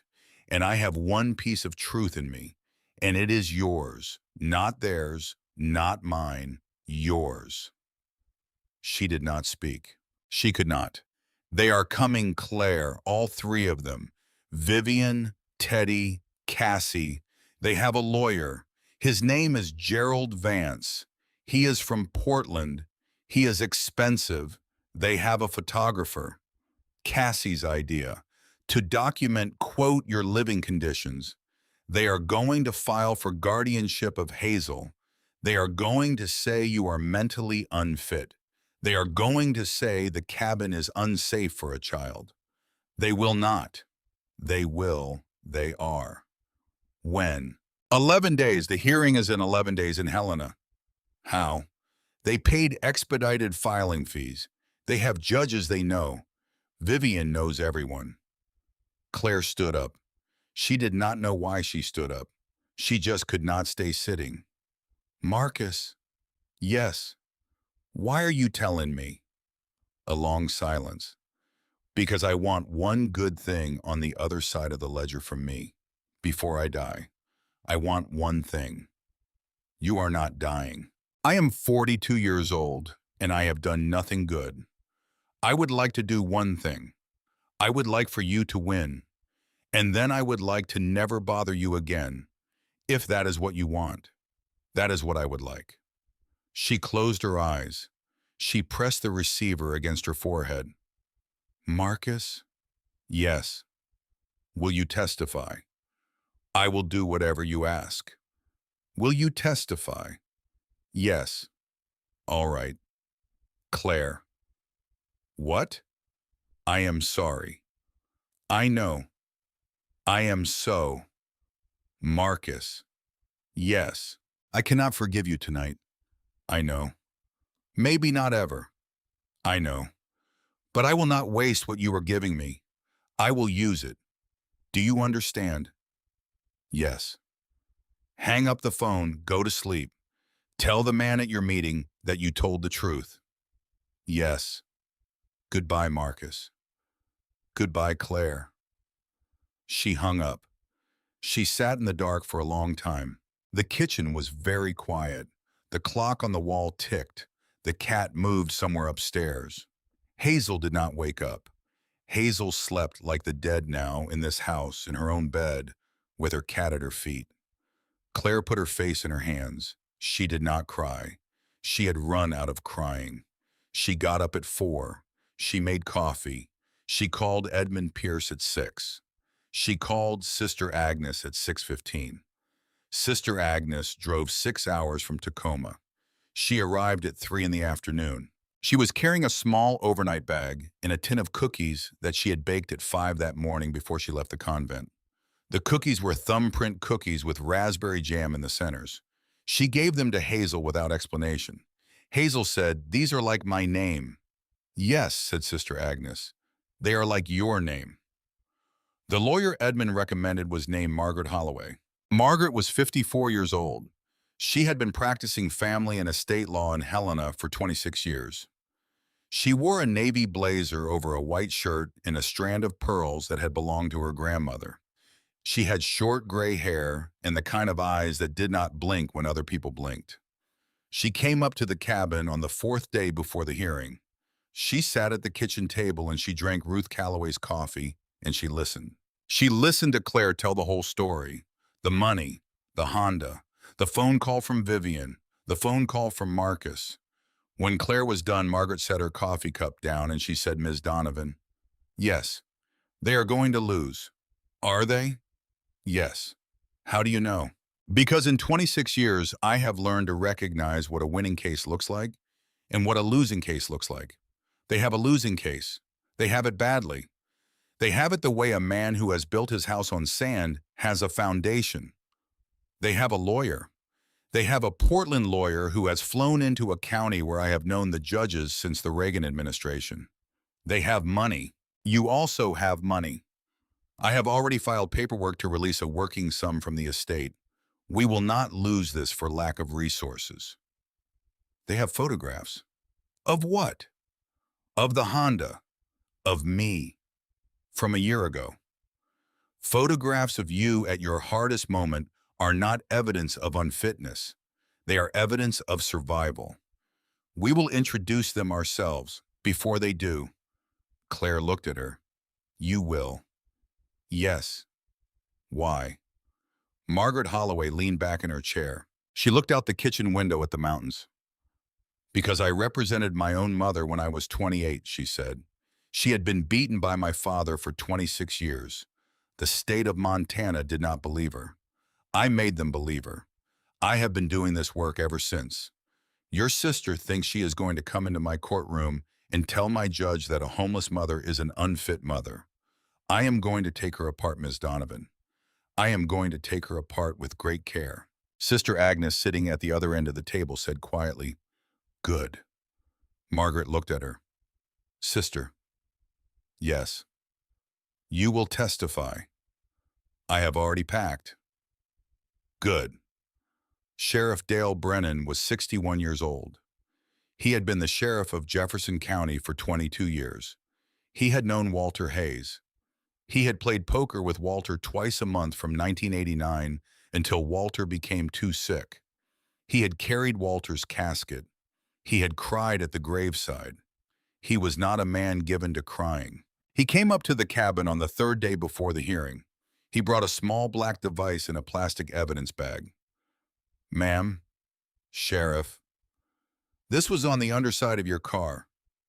My car. Your Honda, behind the rear bumper, magnetic, GPS tracker, active, reporting back to a private investigation firm in Spokane. Claire stared at the bag. How long? It's old, battery on its third replacement. Best guess, about a year. A year. Yes, ma'am. They were tracking us. Yes, ma'am. In Tacoma. Yes, ma'am. While we were sleeping in the car. Yes, ma'am. That is illegal. Yes, ma'am, it is. In Washington and in Montana, both, without consent. What does this mean? It means Sheriff Brennan said that I have a felony charge available to me against the family member who paid the firm, whichever one that was. Claire closed her eyes. She opened them. Vivian. Yes, ma'am, I expect. Sheriff. Yes, ma'am. Will you bring this to the hearing? I will bring this to the hearing. Will you testify? I will testify. Sheriff. Yes, ma'am. Thank you. He took off his hat. He held it against his chest. He looked at her for a long time. Ma'am, Walter Hayes was the finest man I ever knew. I never had children. I never married. I had Walter and our poker game. And I want you to know that on the day we lowered him into the ground, I said a thing to that hole in the ground. I said, Walter, whatever you wanted, I will see it done. So whatever you need from me, Ms. Donovan, you have. Claire could not speak.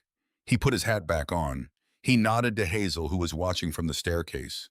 He left. The night before the hearing, the storm came. Claire had been waiting for it. The sky had been low and gray for 2 days, and the wind had been wrong, and the cattle in the valley below had been moving the way cattle move when they know. She and Ruth and Sister Agnes were in the kitchen at 8 that night when the first wet flakes hit the windows. Hazel was at the table with her notebook. She was drawing, not houses. Tonight she was drawing something else. Tonight she was drawing the courtroom. She had asked Margaret Holloway about it that afternoon. The bench, the witness stand, the flag, the seal of the state of Montana on the wall. She was getting it all down. Sister Agnes asked her what she was making. A map, said Hazel. A map of what? of where we are going tomorrow. I want to know how the room is shaped, so I know where to look when they call me." The three women at the kitchen looked at each other. Claire said, "Hazel, yes, you do not have to do this. I know. You do not have to testify. I know. Margaret can keep you out of it. I know." Hazel kept drawing. She drew a small figure on the witness stand. The figure had a yellow backpack on the floor beside it. The figure was holding a notebook. The figure was 9 years old. "Mom, yes. Aunt Vivian wanted me for money." Sister Agnes put her hand on Ruth's wrist under the table. Ruth did not move. Claire said, "Yes. Money from the state for being a foster mom." "Yes." "And then when Uncle Walter's money came, to get that." "Yes." "For both kinds of money." "Yes." "Mom, yes. I want to tell the judge." "You do not have to." "I want to tell the judge."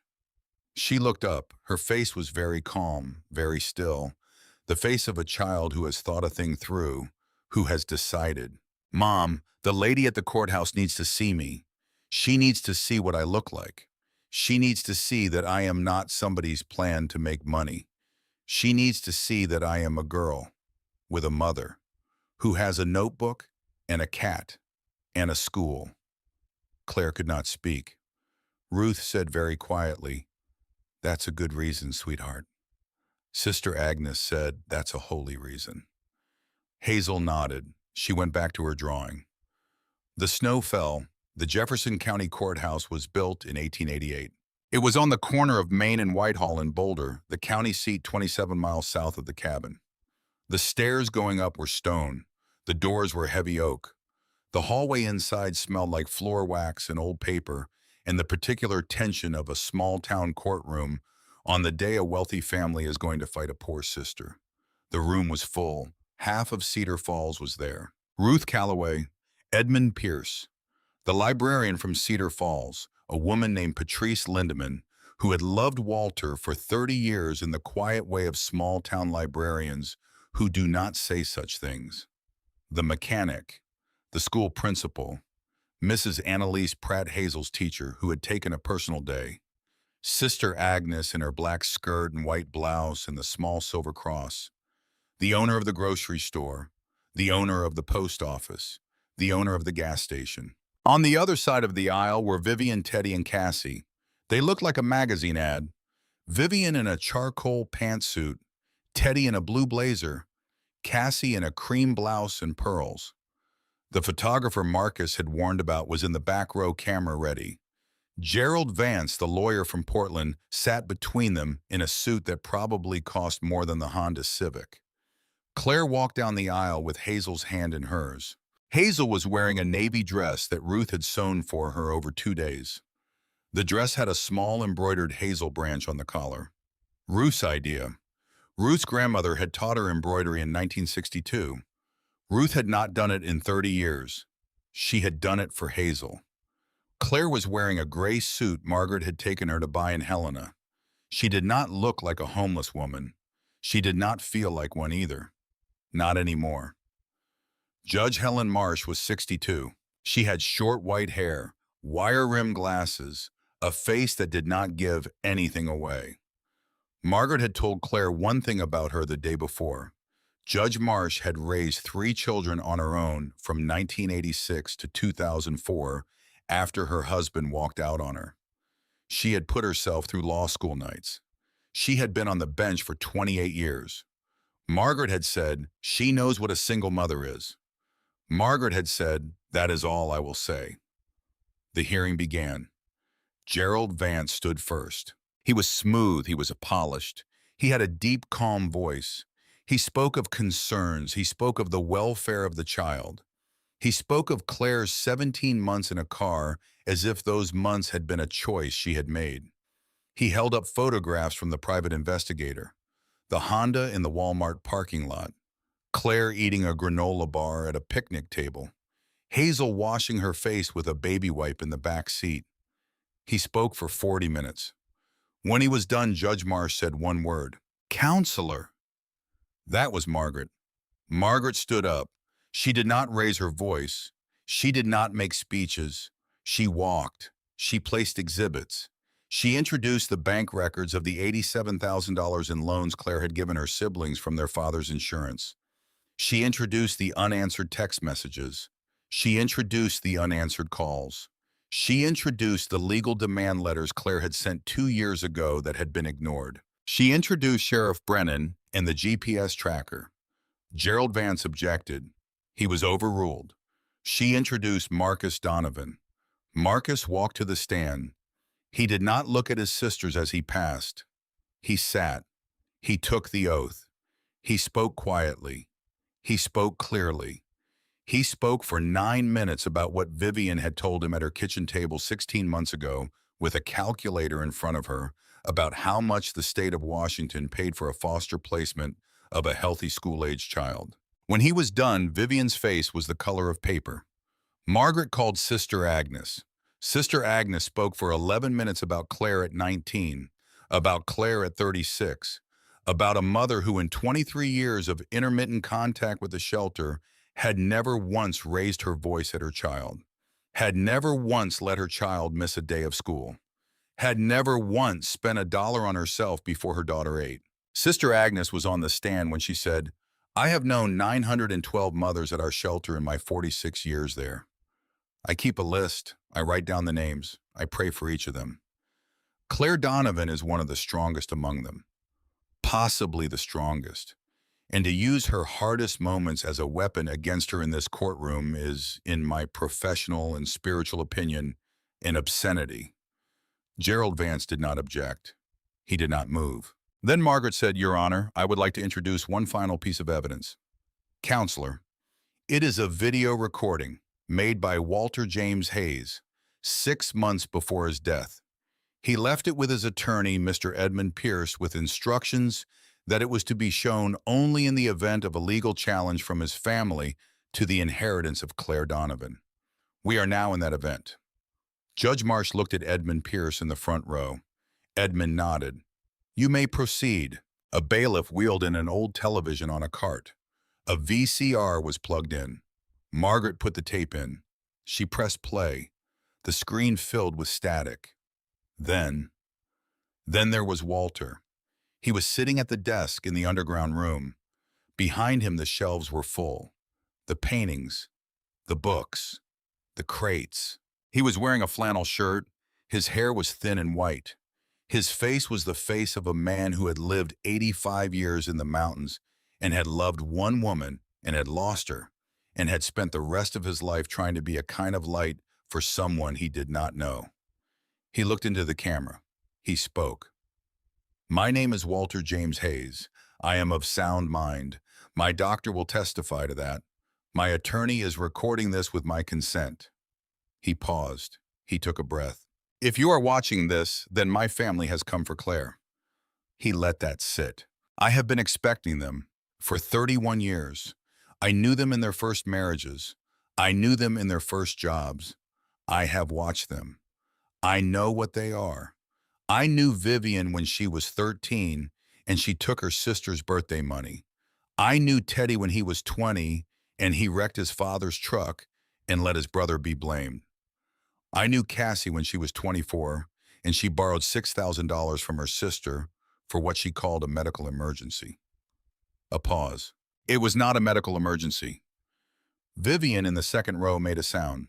"To Claire Donovan, if you are watching this, I want to say what I have wanted to say for 40 years. Your father loved you. He told me. He told me at every family gathering. He would pull me aside and he would say, 'My Claire is the one who gives.' I do not know how she ended up so different from the others, but she is the one." He said that many times. He said that until he died. Claire put her hand over her mouth. She did not lower it. "I could not save someone once, a long time ago. I spent the rest of my life trying to save someone else. I picked you, not because of blood, because of character, because I watched you give until you had nothing left, and then watch you give a little more. Blood does not make a family. Character makes a family. You are my family. You have been since you were 6 years old, and you gave the last roll on the platter to your cousin without being asked. He looked into the camera. He was looking across years into Claire's face. I left every light on for you, Claire. Welcome home. The screen went to static. The courtroom was absolutely silent. Judge Marsh did not move for a long time. She removed her glasses. She set them on the bench. She rubbed the bridge of her nose with 2 fingers. Then she put her glasses back on. She said, Counselor. Margaret rose. I have one final witness, Your Honor. Who? Hazel Donovan. Hazel walked to the stand. The yellow backpack was on the floor by her chair where she had left it. She did not bring it up. She brought her notebook instead. She held it against her chest. She climbed the 2 steps to the witness chair. She sat. Her feet did not touch the ground. The bailiff brought a stool. She put her feet on the stool. She raised her right hand. She took the oath in a clear, careful voice. Margaret approached, did not stand close, stood far enough back that Hazel could see Claire across the room. Hazel. Yes, ma'am. How old are you? 9. Do you know why we are here today? Yes, ma'am. My aunts and my uncle want to take me away from my mother and take the cabin. Do you want to live with your aunts and your uncle? No, ma'am. Why not? A pause. Hazel opened the notebook on her lap. She turned to a page. She held it up. It was the very first drawing in the notebook. A drawing she had done 2 years ago, in a parking lot, in Tacoma. It was a house with 3 figures holding hands in front of it. This is the house I used to draw, she said. When I lived in the car, I drew it every day, sometimes twice a day. I drew it because I did not have one. The 3 people are me and my mom and my grandpa Henry. Even though my grandpa Henry was already dead, I still put him in, because that was the family I wanted. She turned the page. A new drawing, done last week. The cabin, with the porch, with the mountains behind it, with 4 figures now. Claire, Hazel, a woman who was clearly Ruth, a nun who was clearly Sister Agnes, and up on the hill behind the cabin, a small stone with a name on it, Walter. This is what my family looks like now. There are more people in it now. None of them are my aunts. None of them are my uncle. They were not in my drawings before, and they are not in my drawings now. They never wanted to be.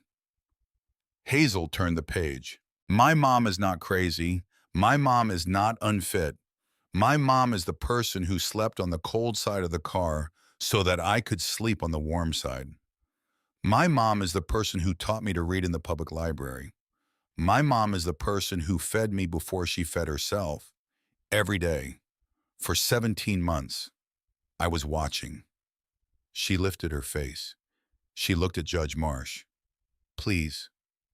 Yes. Please do not let them take me. Hazel. Yes, ma'am. Look at me. Hazel looked at her. The judge looked at the little girl on the witness stand. The judge took off her glasses. The judge wiped her eyes.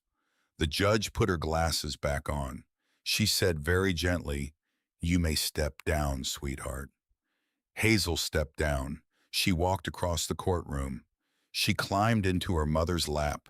She put her arms around her mother's neck. The petition was denied. It was denied with prejudice, which means it could not be refiled.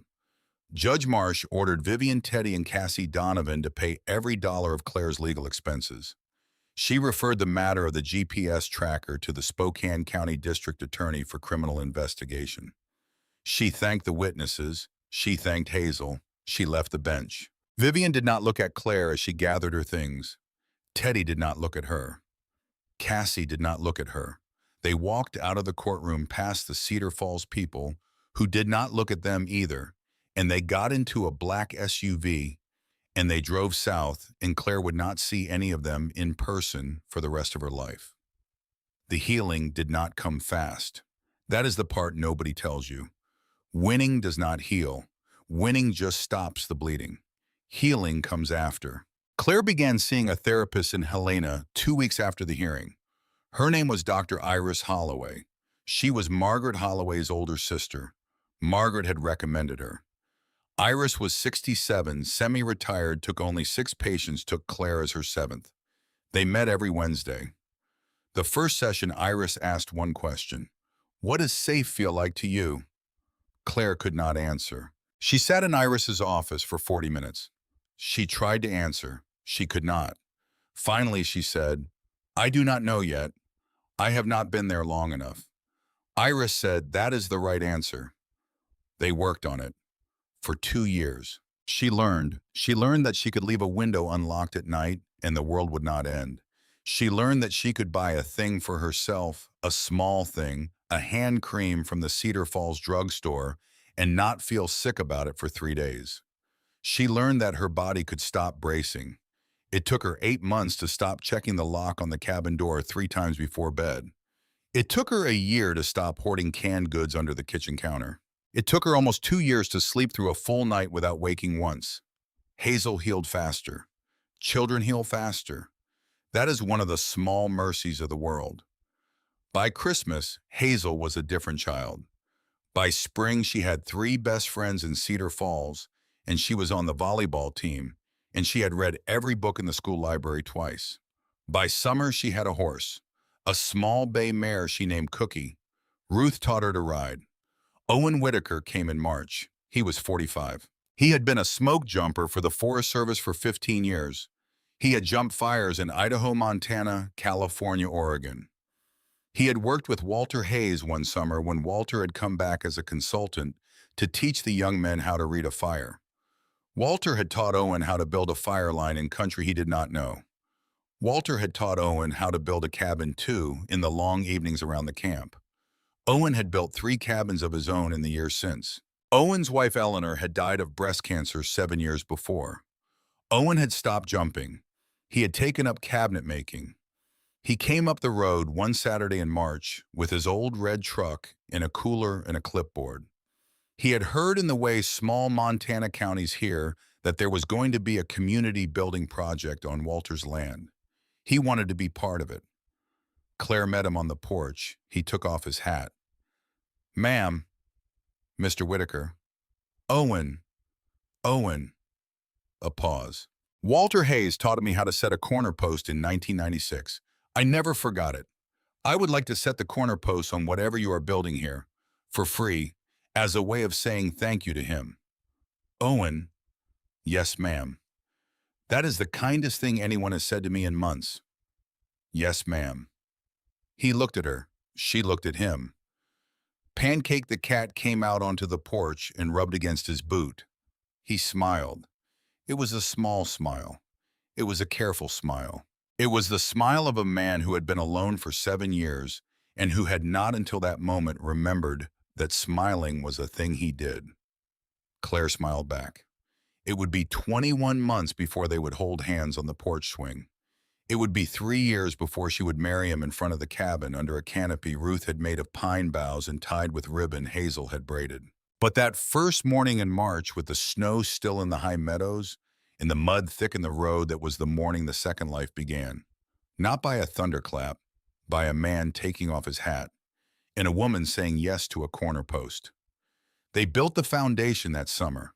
Marcus showed up in May. 41 days had become 283 days sober. He drove an old Subaru with one different colored door. He stopped at the bottom of the road. He walked the last quarter mile. Claire saw him from the porch. She put down her coffee. She walked out to meet him in the road. Marcus, Claire, what are you doing here? I don't know. Marcus, I don't want anything. Marcus, what? I just wanted to look at it. I just wanted to look at the place. Where Uncle Walter, where you ended up. She looked at him, her brother, 42 years old, looking like an old man, looking like someone who had been disassembled and put back together with most of the screws but not all of them. She did not invite him in. She said, there are leaves on the lawn by the porch. Yes. You can rake them. Yes. There is a rake in the shed. Yes. Do not come into the house. No. There is a coffee. I will put it on the porch railing. You can drink it in the yard. Yes. He raked for 3 hours. Then he drank the coffee on the lawn. Then he got in his Subaru and he drove away. He came back in June. He raked again. He weeded a flower bed Ruth had started. He drank coffee on the lawn. He came back in July, in August, in September. In October, Claire put a folding chair on the porch. In November, she put 2 folding chairs. In December, she invited him into the kitchen. In January, she made him a sandwich. It would be 2 more years before she would call him brother again. It would be 3 before she would mean it. That was the kind of forgiveness she found she could give. Slow, with conditions, built one rake stroke at a time, earned, not declared, repeated, not assumed. She wrote a letter to Vivian every Christmas. She wrote a letter to Teddy every Christmas. She wrote a letter to Cassie every Christmas. None of them ever replied. She kept writing, not for them, for her, so that the door on her side would never be the door that was closed. She would not give them that either. She would not give them the version of the story where she was the one who stopped trying. The foundation broke ground that summer. It was named by Hazel's request for Walter, the Walter Hayes Foundation for Single Mothers and Their Children. It had a board of 7 women, including Margaret Iris, Sister Agnes Ruth, and Patrice the librarian. It had a small office in Cedar Falls. It had a partnership with St. Catherine in Tacoma. It had 6 small cabins on the back 40 of Walter's land, each one a place where a mother and her children could come and stay for 90 days while they got on their feet. The first family arrived in October, a woman named Trish, her 7-year-old son Wyatt. They had been sleeping in a Subaru. Claire met them in the driveway.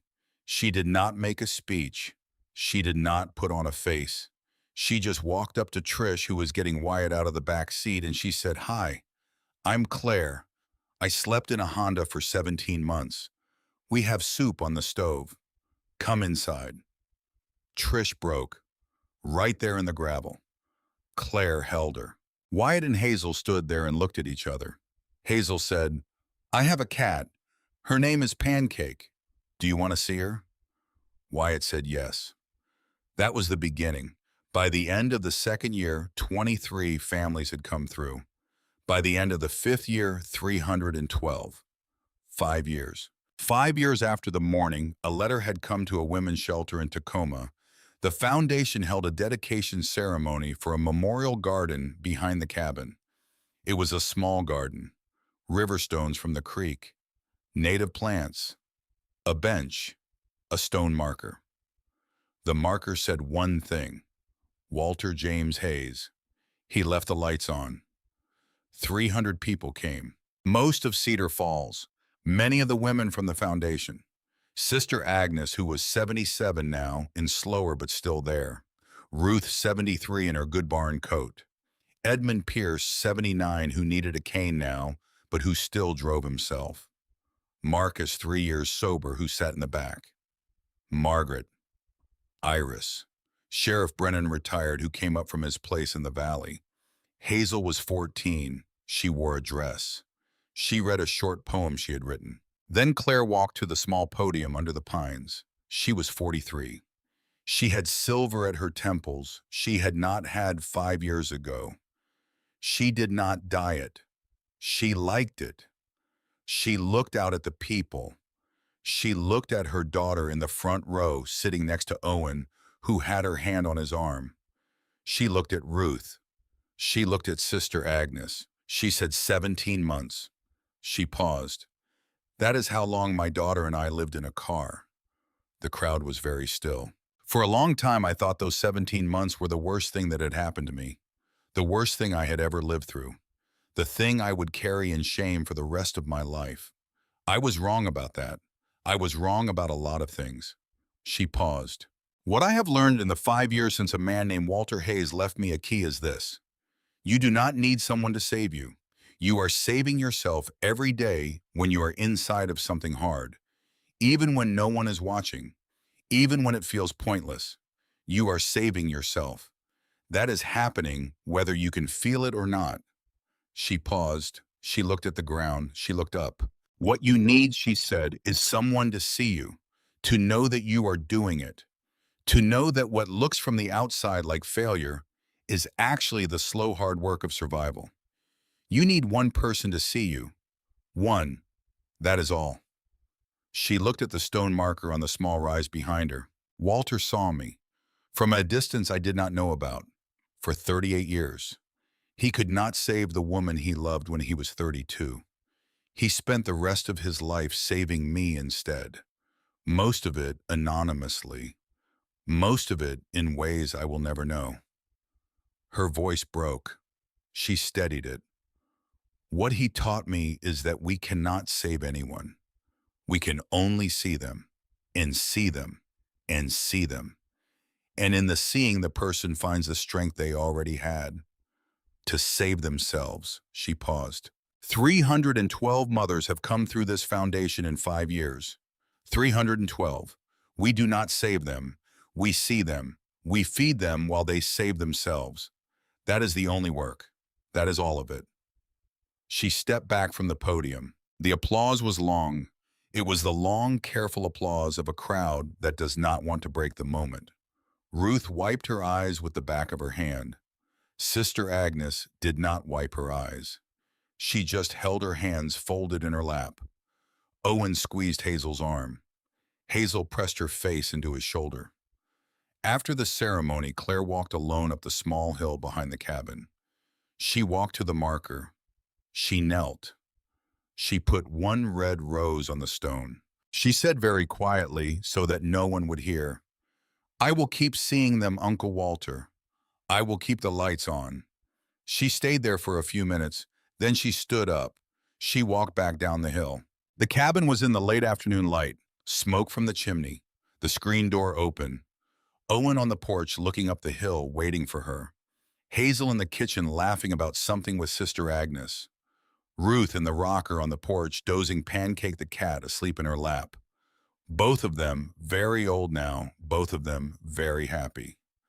Claire stopped at the bottom of the hill. She looked at it. The whole picture, the cabin, the mountains, her family, the family she had not been born into, the family she had walked eventually the long road into. She thought, I am home. She thought this is what home is. She thought my father was right.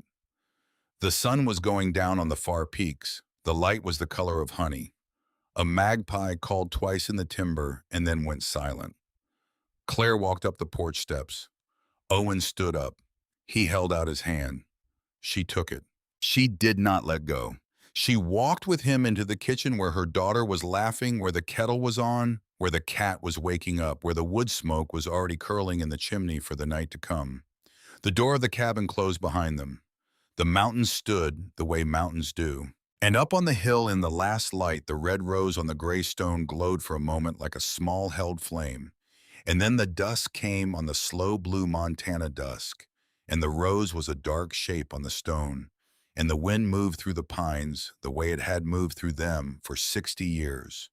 And somewhere far down in the timber, an owl called once, and the world kept turning the way the world does, with its small kept lights, and its small kept promises, and its small, faithful, quiet women who see each other in the dark and do not look away.